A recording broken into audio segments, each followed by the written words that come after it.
Hello, everyone. Thank you for joining us. As Jennifer said, my name is Agnieszka Rec, and I would like to talk to you today about, there we go, some of the materials that you'll find in our exhibition. And in doing this, I'm inspired partially by last week's presentation from my colleague and fellow curator, Dr. Özgen.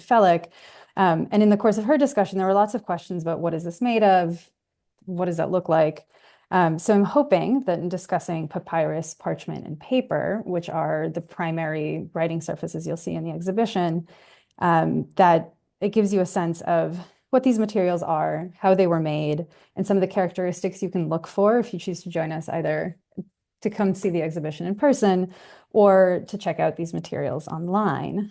So starting first with papyrus, there's one papyrus letter in the exhibition, which is the letter that you see here, which is, I find particularly poignant and charming because despite being copied in the 9th century, it covers some themes that I think many of us are very familiar with. It is a letter from one person to another. We don't know who, but you can imagine a parent writing to a child because the letter writer is complaining that the recipient, they never write. They're neglecting them. This person is having a difficult time, and yet they hear nothing from the person that they are writing to. And all of this is being done on parchment, on papyrus. And papyrus is a writing surface made from the papyrus plant, which you see in the image here. It's grown almost exclusively in Lower Egypt, though you have pockets of it in some other places that have similar climate, places like Sicily. And papyrus was the principal writing material for everyday transactions throughout the Eastern Mediterranean well into the 11th century. And it gives you, partially because of where it primarily survives from, which is the biggest cache of papyri survive from Egypt. There are also a few from places like Syria. It gives you this fascinating insight into the cultural, historical, social, and religious history of these places, and very often at a level like that letter, which we might not otherwise expect to survive from the period. Papyrus was harvested and produced. Papyrus, the plant, was harvested, and papyrus, the paper, was produced from well into ancient times. This is a reproduction of a depiction of men splitting papyrus that comes from an ancient, this is a depiction in a temple originally, where you see on the man on the left is harvesting papyrus, and the man next to him is splitting it. And so that is how you start getting to papyrus, the paper, where you cut the papyrus plant, and you can see it has this very distinctive triangular shape. You cut the triangular stalk of the papyrus, you remove the outer bark, and you're cutting or peeling that exterior away in order to get that really lovely white, which you can see better in the image on the right, that white inner pith, which is what your papyrus is going to be made from, the paper. You soak it in water for a while, and it has to be wet during this stage because in that process of soaking, the papyrus will start producing a gummy sap that is what helps to bind your paper sheets or your papyrus sheets together. You can see another version of this especially on the image to the right, where somebody is actually cutting off the outside of the papyrus and slicing. Having peeled the papyrus, it's sliced into these kind of manageable strips, which you can see there. And those strips are then laid out horizontally, first horizontally and then vertically. So they're perpendicular to one another and beaten into sheets, which is what's going on in the lower left of the image on the left, and then finally rubbed smooth to help prepare a writing surface. And when you do this, what you get, this is an example of papyrus that is backlit, and you can see how the directions of the fibers run. Some of them run horizontally, some of them run vertically. And one of the consequences of this is that you have a side of the papyrus that is easier to write on than another. So you can imagine somebody writing on papyrus. On the one hand, we have a letter, which is using a quite small piece of papyrus, but for longer texts, these sheets are glued together into a scroll, which is unrolled sideways. You can think of Torah scrolls, for instance. And you would want to be writing on the side where the fibers are laid out horizontally because it's easier to move your pen as opposed to on the reverse, where if the fibers are oriented vertically, the papyrus retains a bit of texture, and so your pen would catch. And there's some amount of double-sided papyri, but it's really much easier to write in a particular direction horizontally with the fibers. And the papyrus that we have on display sits within a much larger collection of papyri at Yale. And so I want to pause for a second to introduce that part of the collections. We have just under 700 items written in Arabic in our papyrus collection. One of the things you'll notice immediately is that of the 3 items on screen, only one of them is in fact on papyrus. The papyrus collection, despite its name, includes a wide variety of writing surfaces. It also includes wood. There's remnants of a wax tablet, in addition to paper, and all of this is brought together in that collection. The collection itself contains over 6,000 items. So at 700, Arabic is a sizable portion, but it's not huge, and the overwhelming majority of these are in fact Greek. It's nearly 4,500 of them are in Greek.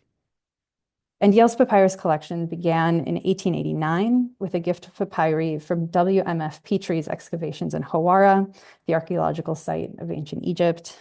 And in the following decades, Yale received a number of papyri, many of them from the discoveries at Oxyrhynchus, the ancient city west of the Nile River, and that excavation being led by 2 young British excavators, Bernard Grenfell and Arthur Hunt. The first Arabic texts didn't come in those early batches, but they arrived in 1927 as a result of a large acquisition by the late Professor Michael Rostovtsev. And the collection continued to grow past that through the 1930s and 60s.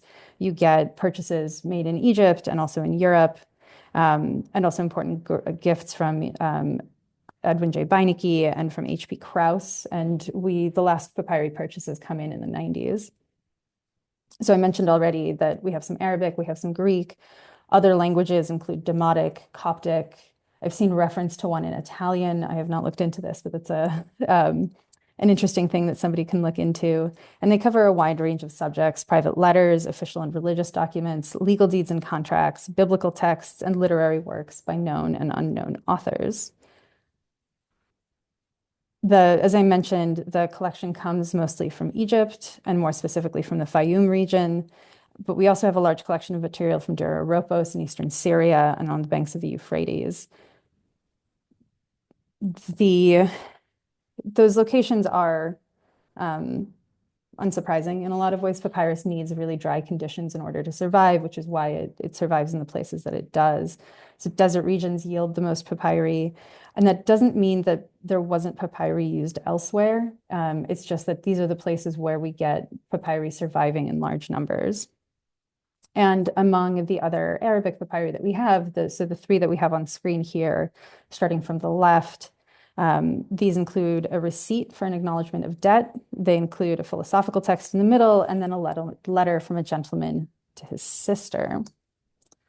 So to kind of wrap up that very quick introduction to papyri, the things to remember as you're looking at this in the context of the exhibition is that papyrus is the principal written material for everyday transactions throughout the Eastern Mediterranean well into the 11th century. Again, you get this is a place where you're going to get a lot of letters, personal documents, things like that, in addition to longer literary and the religious texts. And now I hope you can recognize it by keeping an eye out. You can sort of see in this photograph, perhaps not as clearly as the other example I showed you that was backlit, but you can start seeing here that there are these vertical and horizontal fibers operating on this letter. So this brings us to our second material, which is parchment. What you see on screen is we have a fragment of a 10th century Quran on parchment. And between the 2nd and 4th centuries, Egyptians made their codices mostly from papyrus. By codices, I'm talking about books. You start seeing in this period, around about the 3rd century, a transition in certain places to a codex format. So by that, again, thinking of the kind of books that we know and love, as opposed to scrolls that had been earlier. But the problem with making codices out of papyrus is that that format does not suit papyri well. Papyri roll very nicely, but they don't like being folded. They're damaged easily by creasing, and it frays at the edges really easily when it's unprotected. And so this is a moment where parchment, much more strongly in Europe, in Christian communities, gets picked up to go along with the codex format because it can withstand the form really well and hold that form really well. while papyrus still retains importance even after the Arabs conquered Egypt in the 7th century, even while Jews and Christians preferred using parchment. The one important place where we do see parchment happening in this early period is precisely in the coppering of Qur'ans. Again, like the example we have here, and here you can see the other side of it. This is a fragment that presents on the front and back sides verses 7 through 19 of Surat al-Naml, the ant, in which God calls Moses to prophethood through the miracle of the burning bush and gives Solomon command over the creatures of earth and sky, even teaching him the language of birds. In this case, we have this very beautiful, distinctive angular script, which is called Kufic, which is an early calligraphic form of Arabic that's still commonly used in inscriptions and quotations because it is quite striking. Now, I talked about earlier, we have just shy of 700 Arabic papyri in the collection. This is one of about 2 parchment manuscripts that we have in the collection. To give you kind of a rough sense of scale, there's about 4,000 Islamic manuscripts in the collection. It sort of depends on what you're counting and what you're not, but let's say 2 out of 4,000, as opposed to in the Western, medieval, and Renaissance collections, we have approximately 2,000 out of 3,500 manuscripts are on parchment. So this parchment represents this momentary flash of time where parchment is being used in the Islamic world, but as you'll hear in a moment, they transition to paper fairly quickly. Parchment is made of animal skin, and I'd like to give you a quick rundown of how that is done. I'm taking the images that are going to follow are from a presentation given by Jesse Meyer, who's a tanner based out in the Hudson Valley. He works for Pergamena and does really wonderful work in recreating the parchment making process. He came to Beinecke in about 2017 to give us this demonstration. And what you see in this image is him pulling a pre-soaked goat skin out of a vat, I believe of lye, if I remember correctly, but you can see him wearing gloves. You can see him covered in a smock. This is going to get very, very gross very, very quickly. And so what happens is, having skinned your animal, you now have to clean both sides of that skin. We talk about a hair side and a flesh side. So here we're going to start in on the hair side to remove this hair. And part of the reason you need to soak the skin is in order to open the pores that you can start using various tools to pull the skin out. And again, when you soak the skin, pores will open, the hair will come out. And having tried this myself, it kind of feels like pushing a knife through slightly softened butter. It offers a bit of resistance, but it does come out quite quickly. And you can see that he's making fairly short work of cleaning the surface of the skin. And if you spend some time at this, you can get most of the hair off of the animal. The edges become a little bit difficult, but you can also see the leftovers, shall we say, of this process, which is very messy, which I think you can see in the image. It is also very, very smelly. Because we did this demonstration all in one day, Jesse had brought in skins at various stages of preparation. This is, again, a goat skin, which gives you kind of a sense of the size of the original. This skin had been cleaned a few days previous and had been soaking again, because you want the skin to remain supple so you can stretch it. And that's what you're seeing in that second photo. And then what you would do, this demonstration is primarily based on Western parchment making, but the process is basically the same. Now at this stage, having gotten the hair off of the skin, you're now looking to stretch it on a rack.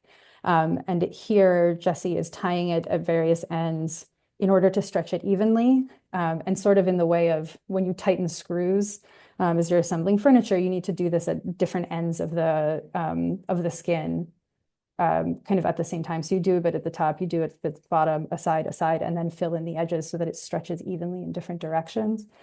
And the other thing to pay attention to here, you can see in the top right, this hole is forming, and we'll talk about what that is in a minute.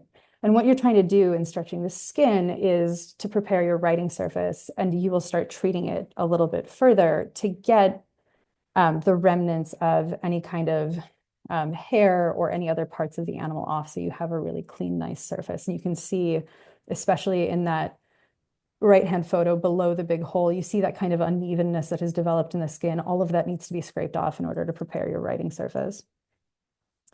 And you take these curved blades, you see one here, there was one in the previous slide, scrape the skin.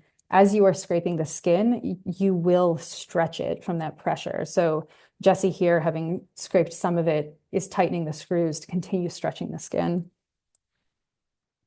And now, once the skin has been, go back to here for a second, once the skin has been cleaned, you leave it on the rack to dry for a while and to get the skin adjusted to the shape that it's in before you finish the production and treat the surface a bit in order to make your parchment ready to be written on. But one of the things that you need to be careful of, both in selecting the skin in the first place and as you're using these sharp blades, is not to puncture the skin, because what happens is those kinds of holes develop, as you'll notice. And you can see a closer image here, which shows both how those holes that were either added to the skin as we were all cleaning it, or that were already in the parchment, excuse me, in the skin when the animal died, they will stretch. And one of the things you see occasionally in parchment manuscripts is that at this stage, while the skin is supple, you can sew those holes closed again, much like if you've ever had stitches. It's the same kind of process and leaves the same kind of distinctive scar. The other thing you'll notice is next to where that clamp is held on, which is obviously a modern clamp I'll get back to in a second, but next to where that clamp holds the skin, you see a darker portion to the parchment, and that's because the skin is being stretched unevenly. So you can tell sometimes when the page you were looking at was at the edge of the animal skin because of that discoloration. So this is a modern clamp.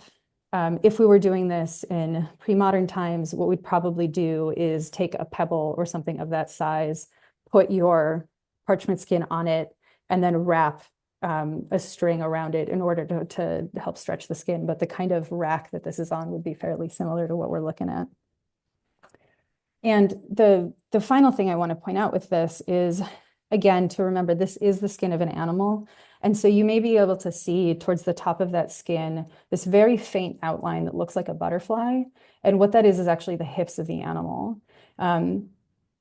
In most cases, unless the skin has been incredibly, incredibly carefully prepared, you will be able to see traces of the animal. And whether that's this kind of faintness of where the hips of the animal were, you can often see places where the veins were putting a bit of an impression into the inside of the skin.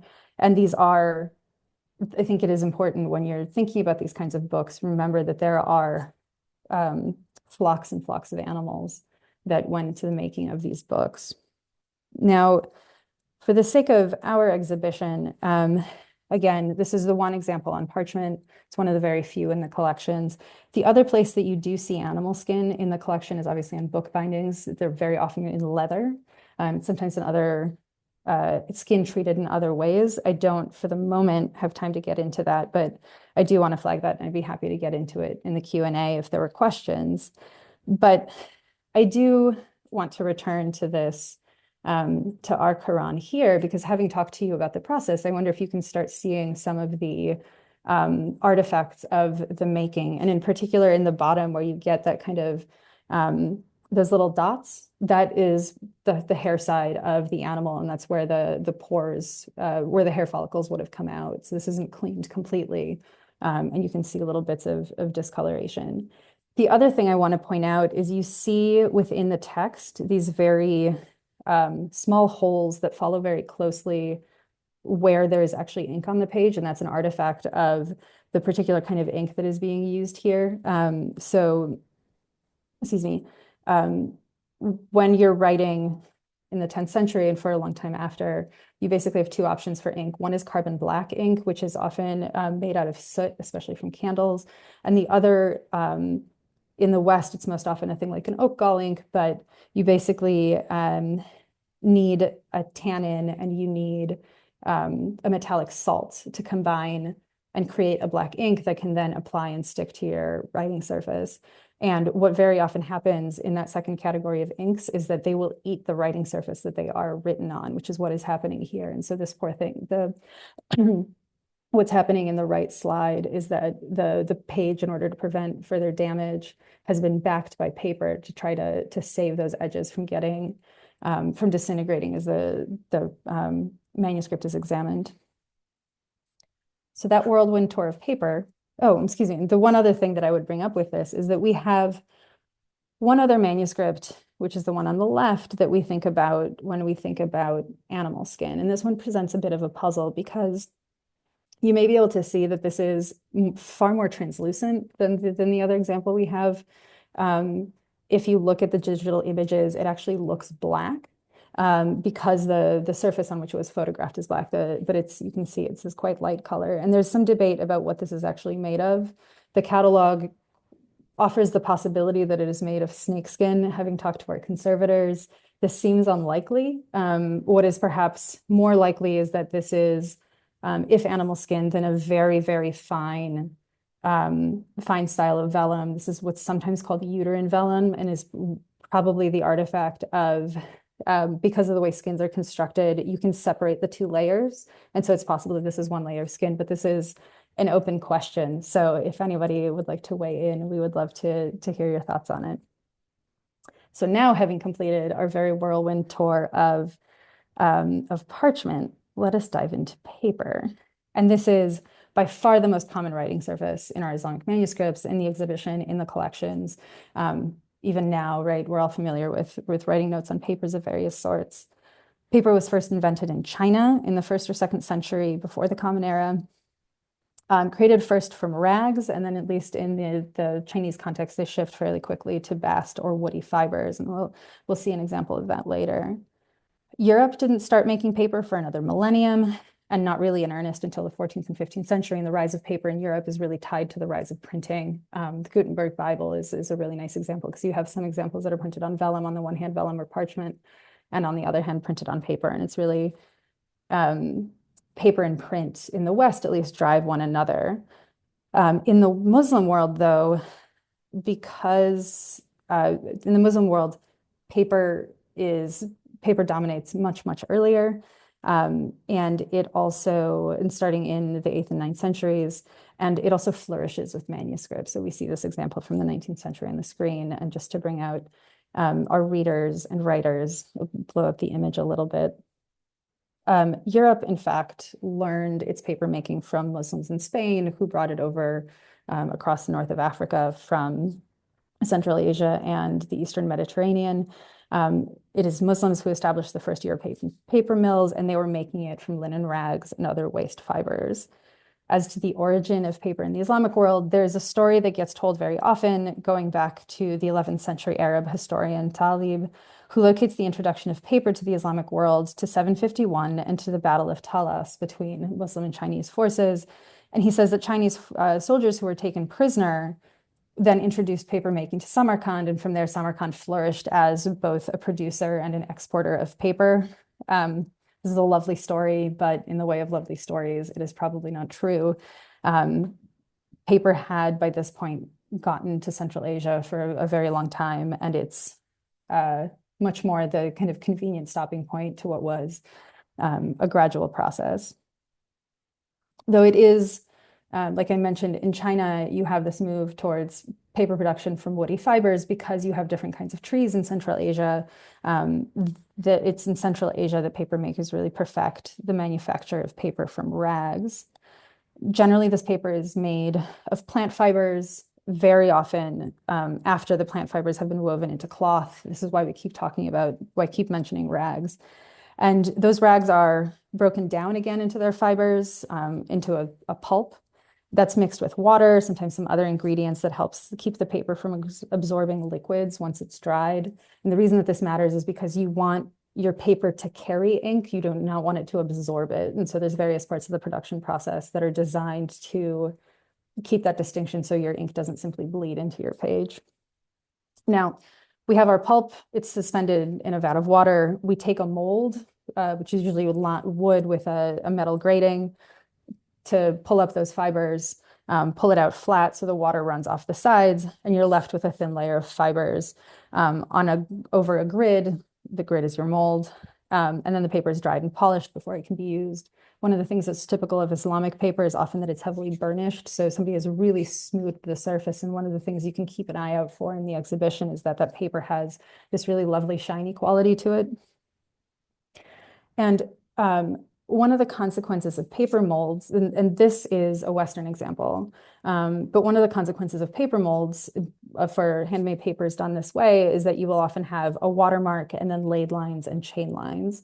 The watermark is a feature that allows you to distinguish who the paper producer is. This was very common through the early modern period as a way to signal who is making the paper, and certain styles of paper were then, first of all, imported, especially from Italy into Turkey. There's a famous set of three moves, the Tre Lune watermark. And then with the laid and chain lines, it's an artifact of that kind of mesh that we're using for the mold. Islamic paper often does not have these lines, or does not have watermarks specifically, so it's difficult to tell the producer.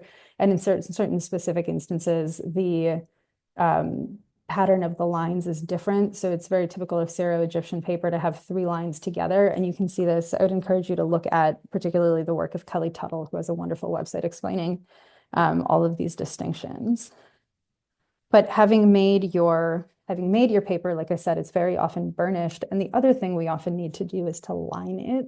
So if you think about modern paper, in modern notebook paper, right, we need lines to make it easier to write straight. In a pre-modern context, one of the ways that you can line paper is by doing what is known as either ruling in dry point, where you essentially take a stylus without lead to impress your lines, or you can use a mistara, which we see an example of here in the bottom center of the image, where you see that rope or that thread laced through the back binding. And what you do is you press your paper on it, rub over it, and that would impress the lines of the lines that you wanted to write on for your manuscript, and you'd be able to do multiple sheets of paper at a time. Excuse me. So to give you a very quick rundown then of the kinds of papers you'll encounter in the exhibition, one of the things I really want to impress on you is the varieties. So in the top left, that's a Turkish manuscript, a copy of the Marifetname, and you start to see that the glossiness of that paper. In the top right, we have mulberry paper, which we'll come back to later. And then you also start to get a sense of the different kinds of sizes that we're dealing with. In this case, I'm not talking about sizing as surface treatment, but simply the physical size of books. And along those lines, it's not just books that we're talking about when we're talking about paper. It's also things like maps. In this case, that map, I believe, is made of at least 2 sheets of paper that have been glued together, and things like this beautiful imperial edict. And that one, I think, is done on 1 sheet of paper, so they could produce quite sizable pieces. And one of the things I want to impress upon you with size is really that it gets to different ends of the spectrum depending on what you need it for, right? A map, we want it to be nice and big, and a display copy, as opposed to this lovely little book of prayers and invocations. And these are roughly to scale to give you a sense that this is a thing that I could carry with myself, so I can kind of participate in devotions as I'm out in the world carrying this little book around. And the image in the bottom right is the book demon, for which there is a charm to protect against this book being stolen by book demons. The other kind of typical format are these long rolls. In particular, we have a Ruznama on display in the exhibit, which I would encourage you to go see. And again, that paper has this very, very shiny quality. Another difference that you'll get in the decoration of paper is in high-end manuscripts, you'll get more and more decoration. And whether that's a decoration in gold, in this case, in a pattern of flowers on the left, or a full-on covering of gold in this really beautiful alphabet book that's produced in the mid-19th century for a young courtier or a young noble person who's looking to learn his alphabet or her alphabet. You do occasionally see silver. And you can see these are all images of the same manuscript. And you can see in it some of the problems that you get with silver. Whereas gold is inert, it will not tarnish if you use good enough quality. It won't damage the paper if you use good enough quality. With things like silver, silver does tend to tarnish. And one of the difficulties with this manuscript in particular, and our conservators did a wonderful job preparing this for display, is that at the edges of the silver where it meets the border, the paper is starting to come away because the silver is a bit toxic to it. And the other thing I want to point out with paper is again, this wide variety that we get. So on the one hand, we have this Indonesian manuscript I mentioned earlier that is made from mulberry paper, and that goes back towards the Chinese processes of production that I mentioned at the beginning. But also, we have this Turkish manuscript from the 19th century, and you may be able to see in the lower left corner, there's an embossing stamp. And that is actually the embossing stamp of a Russian paper mill. And you can see a better example here. And in the 19th century, there is a trade of Russian paper into the Islamic world broadly, which is one of the fantastic discoveries that, or unexpected discoveries that came up for me as we were producing this exhibition, because I had no idea that this trade existed. And in particular, that Russian paper could make it as far away as West Africa. And so I will kind of wrap it up there.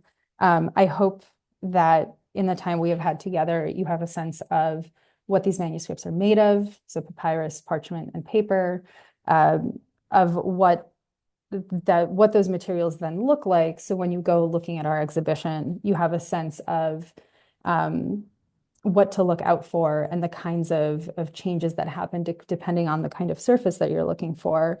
And the one note that I want to end on is one of the reasons I think writing surface is really important in this context, and especially for me as a Western medievalist, is because especially this transition between parchment and paper. I mentioned earlier that in the West, that is very closely tied to the spread of printing, whereas we're talking about manuscripts that are produced well into the 20th century in this context. And so I think looking at writing surfaces is one of the ways that we can, and the long history of writing surfaces is one of the ways that we can get away from a teleology that says, say, the Islamic world is late to print.